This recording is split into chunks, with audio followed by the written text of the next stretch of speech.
What is up, my friends? Welcome back. Thanks for stopping in. It is a Monday morning. I hope that we don't have a case of the Mondays. You know what I'm saying? I hope everybody's doing good. I hope you got your coffee, your donuts, your bagels, your avocado toast. You're feeling good, looking good, smelling good, and you're going to kick the world's butt today. That's what you're going to do. You're going to go out there and you're going to make that coin, son. Guys, today we are talking about Explorers from 1985, directed by the incomparable Mr. Joe Dante. This stars Ethan Hawke and River Phoenix as wee lads. They're probably like maybe 10 years old in this, maybe 12, maybe younger. I don't know. It was made in 1985. So before we get into this, guys, hit that like and subscribe button because this is a little something special. I have seen this probably when I was a kid. That was probably the last time I saw it, was when I was probably Ethan Hawke and River Phoenix's ages in this film. So it's been a hot minute since I've seen it. I remember liking it, and recently I was looking through some movie, what do they call them, like underrated sci-fi films, whatever, underrated kids movies, stuff like that. And Explorers came up, and so did Batteries Not Included. And I have to admit, I haven't seen Batteries Not Included since I was, man, I can't even remember. I know I've seen it, but I haven't seen it in so long. But so Explorers was on there, and I was like, you know what? I don't remember Explorers at all. In fact, I got Explorers confused with Flight of the Navigator. So there's that.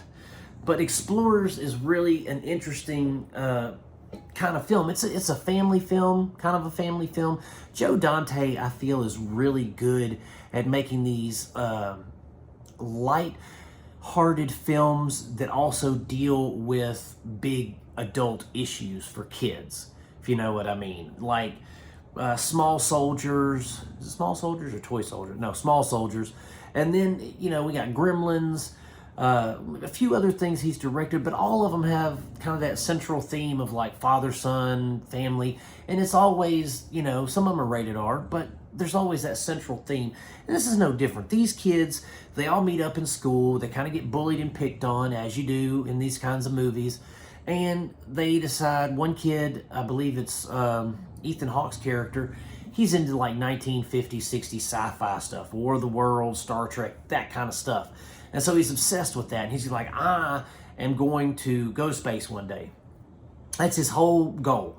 Then we have River Phoenix's character, who's like a little, Jimmy Neutron, little scientist.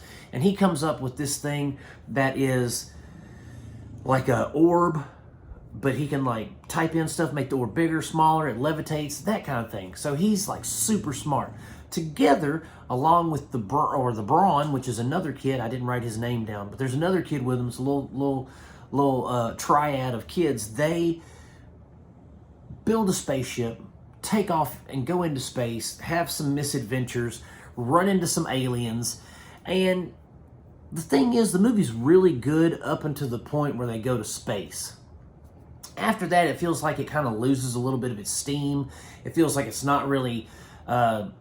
there's nothing really happening aside from them talking to the aliens. It's almost like at this point in the film, they were more focused on making the special effects and the background designs and everything look better instead of focusing on how they're going to wrap up the story. And that's cool, if they lost a little bit of focus, because the first act of the film really sets the tone for the later acts, because we see this bonding between these kids. It's like, oh, now we have an unspoken brotherhood, and one of the kids likes a girl, and it's a very magical science fiction film for kids. And after seeing it again as an adult, I probably liked it more as a child. I'm not gonna lie, because to me, the special effects look like a better version of Mac and Me. When we're sitting there and we're, watching these aliens talk to these kids and stuff, it looks like Mac and Me with shiny liquid on it. I mean, it's not anything special. I've seen the design before. I don't think it's great. I think Joe Dante probably thought that it was looking great looking good, and he probably had fun doing it. But I will say, I think Rob Bottin did a fantastic job with the special effects. Even though I've seen it before and it looks corny and kiddie, I think he did an excellent job by making it look real. You know, it's the 80s. No CGI. Everything has to be animatronic, puppets, miniatures, whatever. And Rob Bottin is one of the, or Bottin? I don't know. I think it's Bottin. He is one of like the premier special effects guys back then, and he did a phenomenal job on the spaceships and the creature designs and all that. He did fantastic. Those are things of beauty. It's just they're not very original designs. They look very goofy and silly. So there's that. But again, it's a kids movie. It's not supposed to be scary or anything like that. So that's just me being old and cynical and jaded. That's all it is. I just that kind of stuff doesn't resonate with me anymore, if you will. But it's a great film for kids, especially if you want to get your kids into science fiction or horror or something like that. If you like spooky stuff or if you like science fiction, films like this are great ways to introduce your kids into the genre without giving them some kind of traumatic experience like Alien for their first time. You know, this eases them in there where they have fun, they have adventures, they see kids their own ages, you know, exploring and having fun. It opens up the imagination to possibilities. Films like this are what make kids want to be filmmakers when they grow up. So overall, I think Explorers is a fun film. Maybe not for me and as an adult, but it's definitely for the kids. If you've seen it as a kid or as an adult, and you have kids, share it with them, because it's one of those types of films. It's a fun film like Short Circuit, Flight of the Navigator, all of those. Guys, thanks so much for hanging out with me and for talking about Explorers with me for just a little while, guys. It's been great. Hit that like and subscribe button on the way out. I love you, and as always, I'm going to keep making them as long as you keep watching them. Peace out, my friends. God bless you, and I will see you soon.